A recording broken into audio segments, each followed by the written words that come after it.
రజనీకాంత్ తో నటించడానికి స్టార్స్ ఎవరు ఎందుకు ఇంట్రెస్ట్ చూపించడం లేదు? సూపర్ స్టార్ తో ఒకసారి ఒక ఫ్రేమ్ లో కనిపించినా చాలు అనుకునే హీరోలు చాలా మంది ఉన్నా ఆ ముగ్గురు స్టార్స్ ఎందుకు రిజెక్ట్ చేశారు? మరి జైలర్ 2 లో గెస్ట్ అపీరెన్స్ ఇచ్చే స్టార్ ఎవరు? జైలర్ బ్లాక్ బస్టర్ గా నిలిచిన జైలర్ 2 లో నటించడానికి స్టార్స్ వెనకాడుతున్నారు. జైలర్ ను వరల్డ్ వైడ్ 122 కోట్లకు అమ్మితే 300 కోట్ల రూపాయలు రాబట్టింది. 178 కోట్లు లాభం తెచ్చింది. జైలర్లో గెస్ట్ అపీరియన్స్ ఇచ్చిన మోహన్ లాల్, శివరాజ్ కుమార్ సీక్వెల్లోనూ నటిస్తున్నారు. అయితే మరో స్టార్ కు చోటు ఉన్నా నటించడానికి ఎవరూ ముందుకు రావడం లేదట. జైలర్ 2లో గెస్ట్ అపీరియన్స్ కోసం బాలకృష్ణను తీసుకోవాలనుకున్నాడు దర్శకుడు నెల్సన్. సంప్రదింపులు కూడా జరిగాయని, బాలయ్య ఎక్కువ రెమ్యునరేషన్ డిమాండ్ చేయడంతో డ్రాప్ అయ్యారని తెలిసింది. జైలర్ 2 షూటింగ్ చివరి దశకు చేరినా గెస్ట్ అపీరియన్స్ ఇచ్చేది ఎవరో తెలియడం లేదు. బాలకృష్ణ ప్లేస్ లోకి షారుఖ్ ఖాన్ వచ్చాడు అనుకుంటే గాసిప్పేనని తేలిపోయింది. పోలీస్ క్యారెక్టర్ బాద్షాను ఇంప్రెస్ చేయలేకపోయింది. మరి గాసిప్పో నిజమో తెలీదు గాని బాలకృష్ణ షారుఖ్ ఖాన్ ప్లేస్ లోకి పవన్ కళ్యాణ్ వచ్చాడు. అయితే ఈ మధ్యనే పోలీస్ గా నటించిన ఉస్తాద్ భగత్ సింగ్ ఫ్లాప్ కావడంతో మరోసారి కాకి డ్రెస్ వేసుకోవడానికి పవన్ ఇంట్రెస్ట్ చూపించలేదని తెలిసింది. అందరి స్టార్స్ చుట్టూ తిరిగిన ఈ అతిథి పాత్రలో ఎవరు కనిపిస్తారో చూడాలి. మరి కృతి శెట్టి అనిల్ రావిపూడి సినిమాలో ఉంటుందా ఉండదా? వెంకటేష్ కళ్యాణ్ రామ్ మూవీలో కృతి నటిస్తోందని ఇండైరెక్ట్ గా అనిల్ చెప్పినా సెట్స్ పైకి వచ్చే వరకు నమ్మకం లేదా? సీన్ రివర్స్ అయిందా? చూద్దాం. కన్నడ బ్యూటీ కృతి శెట్టి తెలుగులో డెబ్యూ మూవీ ఉప్పెనతో తెలుగులోకి ఎంట్రీ ఇచ్చి డెబ్యూ మూవీతోని 50 కోట్ల షేర్ వెనకేసుకుని వరుస ఆఫర్స్ తో తెలుగులో బిజీ అయిపోయింది. శ్యామ్ సింగ్ రాయ్ బంగరాజుతో హ్యాట్రిక్ కొట్టింది. అయితే ఆ తర్వాతే ఫ్లాపులు నీడలా వెంటాడటంతో తెలుగు మేకర్స్ ఈ అమ్మడిని పట్టించుకోవటం మానేశారు. హ్యాట్రిక్ హిట్ తర్వాత కృతి శెట్టి నటించిన సినిమాలన్నీ ఫ్లాపే. వరుసగా 5 ఫ్లాపులతో టాలీవుడ్ కృతి శెట్టిని పక్కన పెట్టేయడంతో తమిళంలో బిజీ అయింది. మనశంకర వరప్రసాద్ గారు తర్వాత అనిల్ వెంకీ కళ్యాణ్ రామ్ తో సినిమాను ప్రకటించాడు. ఇందులో హీరోయిన్ గా కృతి పేరు వినిపించింది. Love insurance company pre release కు అనిల్ ముఖ్య అతిథిగా వచ్చి కృతి నటిస్తున్న వార్తను రివీల్ చేశాడు. ప్రదీప్ రంగనాథ్ కృతి జంటగా నటించిన లవ్ ఇన్సూరెన్స్ కంపెనీ రీసెంట్ గా రిలీజ్ అయి నిరాశపరిచింది. ఈ రిజల్ట్ తెలుగులో రాక వచ్చిన క్రేజీ ఆఫర్ పై పడిందన్న టాక్ నడుస్తోంది. మరి ఈ ఫ్లాప్ సెంటిమెంట్ ను అనిల్ పట్టించుకుని కృతిని పక్కన పెట్టేస్తాడా, లేదంటే డోంట్ కేర్ అంటూ పట్టించుకోడో తెలియాలి. మరి తమిళనాడులో ఒకవైపు ఎన్నికల హడావిడి జరుగుతూ ఉంటే మరోవైపు జననాయకన్ లీకేజీ తమిళకు షాక్ ఇచ్చింది. పెద్ద హీరో సినిమా థియేటర్లోకి రాకుండానే నెట్లో ప్రత్యక్షం కావడంతో స్టార్స్ ఒక్కొక్కరుగా సోషల్ మీడియా వేదికగా ఆందోళన వ్యక్తం చేస్తున్నారు. సినిమా లేట్ అయితే పైరసీ రావడానికి ఛాన్స్ ఎక్కువ అవుతుందా? చూద్దాం. సంక్రాంతికి రావాల్సిన జననాయకన్ను సెన్సార్ అడ్డుకుంది. విజయ్ పార్టీ పెట్టి ఎన్నికల్లో పోటీ చేయడం, సినిమాలో పొలిటికల్ డైలాగ్స్ ఉండడంతో సెన్సార్ సభ్యులు అభ్యంతరం చెప్పారు. దాదాపు 3 నెలలుగా రిలీజ్ కాకుండా ఇబ్బంది పడుతున్న జననాయకన్ ఉన్నట్టుండి నెట్లో ప్రత్యక్షమైంది. సినిమా పార్ట్లుగా పైరసీ రావడం అందరికీ షాక్ ఇచ్చింది. టాప్ హీరో సినిమా లీక్ అవడంతో సినీ ఇండస్ట్రీ ఒక్కసారిగా ఉలికిపడింది. ఎడిటింగ్ టేబుల్ నుంచే బయటకొచ్చిందని, లేదు ఎన్నికల్లో విజయ్ కు క్రేజ్ తీసుకొచ్చేలా కావాలని లీక్ చేశారంటూ రకరకాల కథనాలు సోషల్ మీడియాలో వినిపిస్తున్నా స్టార్స్ అందరూ లీకేజ్ చర్యలను ఖండించారు. సినిమా లీక్ కావడం తనను ఆందోళనకు గురిచేసిందన్నారు చిరంజీవి. లీక్ చేసిన వాళ్లను కఠినంగా శిక్షించాలన్నాడు రజనీకాంత్. జననాయకన్ లీకేజ్ వ్యవహారంపై కమల్ హాసన్ పోస్ట్ వైరల్ గా మారింది. సెన్సార్ జాప్యం వల్లే సినిమా లీక్ అయిందని ఆవేదన వ్యక్తం చేశారు. సెన్సార్ బోర్డులో జరిగిన విపరీతమైన ఆలస్యం కారణంగానే పైరసీకి అనుకూల వాతావరణం సృష్టించినట్లయిందన్నారు కమల్. జననాయకన్ కు అండగా నిలవాలని కమల్ హాసన్ పిలుపునిచ్చాడు.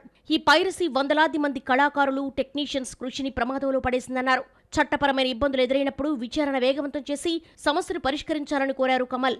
గతంలో ఇలాంటి సిచ్యువేషన్స్ ఎదురైనప్పుడు తనకు అండగా నిలిచినట్టే సినిమా ప్రేమికులు ఏకం కావాలని పిలుపునిచ్చారు.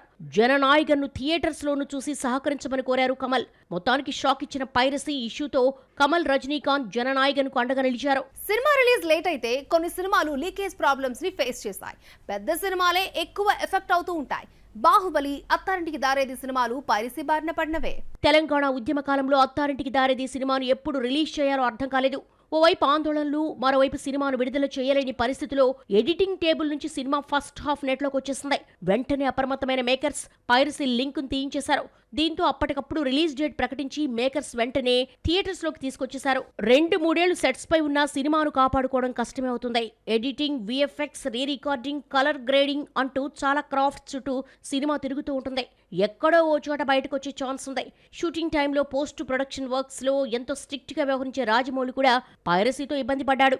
బాహుబలి 2 రిలీజ్ కు ముందే కొన్ని యాక్షన్ సీన్స్ బయటకు రావడంతో మేకర్స్ ను కలవరపెట్టింది. థియేటర్స్ లో ఫ్లాప్ అయిన సినిమాలు కొన్ని బుల్లితెరలో హిట్ అవుతాయి. ఓటీటీలో ఎక్కువ మంది వ్యూవర్స్ ని సంపాదిస్తాయి.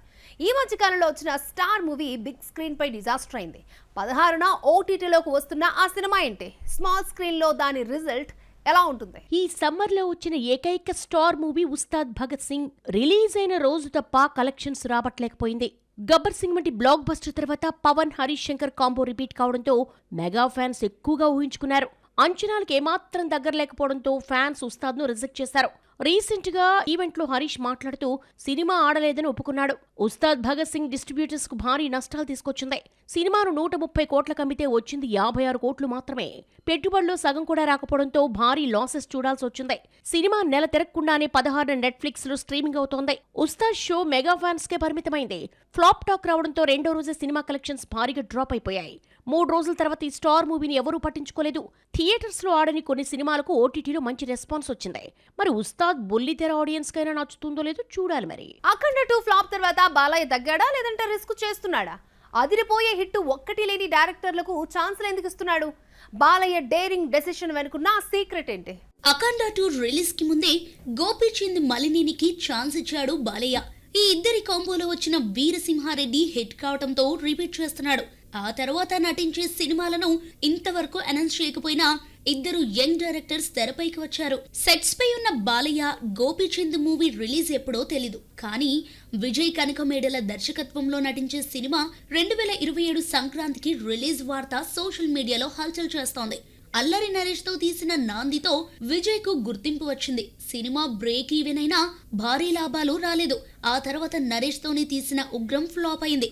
నారా రోహిత్, బెల్లంకొండ శ్రీనివాస్, మంచు మనోజ్ తో తీసిన భైరవం కూడా నిరాశనే మిగిల్చింది. కెరీర్ లో సరైన హిట్ లేని విజయ్ కు బాలయ్య ఛాన్స్ ఇవ్వటం షాక్ ఇస్తోంది. అంత బలమైన కథ ఏం చెప్పి ఒప్పించాడా అంటూ చర్చించుకుంటున్నారు. ఇందులో బాలయ్య పవర్ఫుల్ పోలీస్ గా కనిపిస్తారంటూ ప్రచారం కూడా జరుగుతోంది. మరో యంగ్ డైరెక్టర్ వివేక్ ఆత్రేయ కూడా బాలయ్య లిస్ట్ లో చేరాడు. 9 ఏళ్ల కెరీర్ లో 4 సినిమాలే తీశాడు. శ్రీ విష్ణు హీరోగా మెంటల్ మధ్యలో బ్రోచే వారెవరూ తీసిన వివేక్ నానితో అంటే సుందరానికి సరిపోద శనివారం డైరెక్ట్ చేశాడు. సరిపోద శనివారం హిట్ టాక్ తెచ్చుకున్న కమర్షియల్ గా జస్ట్ ఓకే మూవీ మాత్రమే. స్టార్ హీరోలతో వర్క్ చేయలేదన్న పాయింట్ పక్కన పెడితే ట్రాక్ రికార్డ్ లేని వివేక్ ఆత్రేయకు బాలయ్య ఛాన్స్ ఇచ్చాడట. ఇస్తే మాత్రం ఈ ఇద్దరికి పండగే. ఎందుకంటే ఒకసారి గ్రీన్ సిగ్నల్ ఇస్తే డైరెక్టర్ ఏం చెబితే అది చేసేస్తాడు బాలయ్య. డైరెక్టర్స్ కంఫర్ట్ జోన్ లోకి వెళ్లిపోయినట్టే. బాక్స్ ఆఫీస్ లో మరిన్ని అప్డేట్స్ ఏమున్నాయో చూసేద్దాం.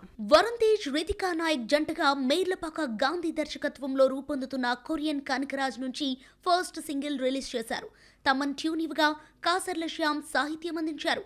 సిద్ శ్రీరామ్ పాడగా లిరికల్ వీడియోను రిలీజ్ చేశారు.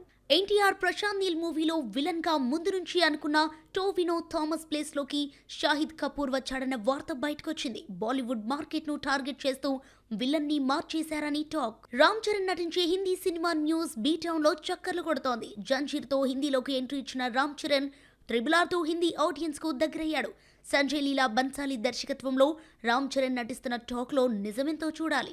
విజయ్ సేతుపతి, సాయి పల్లవి జంటగా మణిరత్నం దర్శకత్వంలో రూపొందే సినిమా రెగ్యులర్ షూటింగ్ మే 14న మొదలు కానుంది. లైకా ప్రొడక్షన్స్ తో మణిరత్నం మద్రాస్ టాకీస్ ఈ సినిమాను నిర్మిస్తోంది.